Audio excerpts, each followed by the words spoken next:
Hello guys! Pork picadillo or ginisang giniling, tara magluto tayo.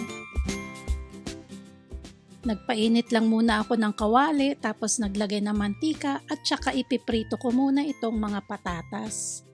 Ipiniprito ko ito sa loob ng 5 minutes. Naglagay nga ako ng timer para hindi ko makalimutan. At eksaktong 5 minutes ay medyo light brown na siya. At nung nag-light brown na ay tsaka ko naman ito hinango at isiniset aside ko muna. Next step naman ay binawasan ko muna yung mantika na pinagprituhan ng mga patatas at pagkatapos ay iginisa ko naman itong bawang, sibuyas at kamatis. At nang maigisa ko na ang bawang, sibuyas at kamatis ay ihahalo ko na rin itong 3 kilong giniling. Igigisa ko lang ito hanggang sa yung kulay ng karne na kulay pink ay magkulay brown. Tatakpan ko na rin para mabilis siyang magkulay brown. At dahil medyo marami nga itong ginigisa kong giniling ay inabot din ako ng mga 10 minutes bago tuluyang magkulay brown yung karne. After kong maigisa itong mga karne ay titimplahan ko na itong aking ginisang giniling ng parang timplang adobo. Lalagyan ko ito ng suka, toyo, asukal at bay leaves. Hinaluan ko nga rin pala ito ng mga extra pang pampalasa gaya ng oyster sauce, ground black pepper at saka pampaganda ng kulay yung atsuete at saka sweet paprika. Hahaluin ko lang ito ng konti at pagkatapos ay hihinaan ko na ang apoy at tatakpan at isisimmer ito hanggang sa lumambot sa loob ng 1 oras. Makaraan ng 1 oras ay malambot na nga itong ating ginisang giniling. Siyempre, hahalu-haluin muna natin yan at pagkatapos ay titikman at i-a-adjust ang lasa at saka idadagdag na ang mga gulay. Tanggalin ko na din itong dahon ng laurel, total ay yung aroma niya ay kumapit naman na doon sa ginigisang giniling. Habang hinahalo ko itong ginisang giniling ko guys ay napansin ko nga na merong namumuong mga giniling na baboy na parang nagiging meatballs na siya.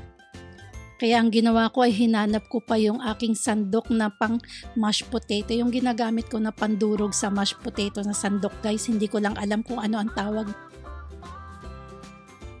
Kaya ito guys, gamit ang sandok na ito ay dinurog-durog ko muna yung mga namumuong mga karne dito sa aking ginisang giniling. At saka tikman at i-adjust natin ang lasa. Yung lasa naman niya ay naging sapat na para sa akin at konting adjustment na lang sa paminta, and lastly, ini-add ko na lang itong aking lemon juice. And the last but not the least ay itatap ko na lang yung aking frozen mixed vegetables na binili guys. Frozen mixed vegetables ito guys ng merong corn, carrots at saka ng green peas. Ito na lang ang binili ko para madaling isahog. And yes, ito na nga guys, ihahalo na lang natin ito at saka yung pinirito kong patatas. Ayan guys, at pagkahalo ko ay hahalu-haluin ko lang yan at lulutuin sa loob ng 2 hanggang 3 minuto and pwede nang patayin ang apoy and it's ready to serve. At ito na nga guys, luto na talaga ito at akin lang itong isi-set aside para mag-cool down at ipapak ko siya sa mga lyanera. Bale, ito kasi guys, itong niluto kong ito ay ipang dadagdag ko lang sa paninda ko doon sa raminan store namin bukas. Ayan, i-cool down ko lang siya tapos ipapak ko na lang siya ng tig 2. Ayan, ganyan lang isang servings ko guys. 2 sandok sa isang lyanera. Tapos ay palalamigin, tatakpan at i-refrigerate overnight at kinabukasan ko pa yan siya ibebenta. Bale, ang ginagawa ko kung paano ko ito siniserve ay nakalagay lang siya sa refrigerator at pag may umorder ay ima-microwave ko lang siya ng 2 to 3 minutes at pagkatapos ay ilalagay sa isang plato na may kanin at itatap na lang doon and ready to serve. Thanks for watching guys! Mata ne!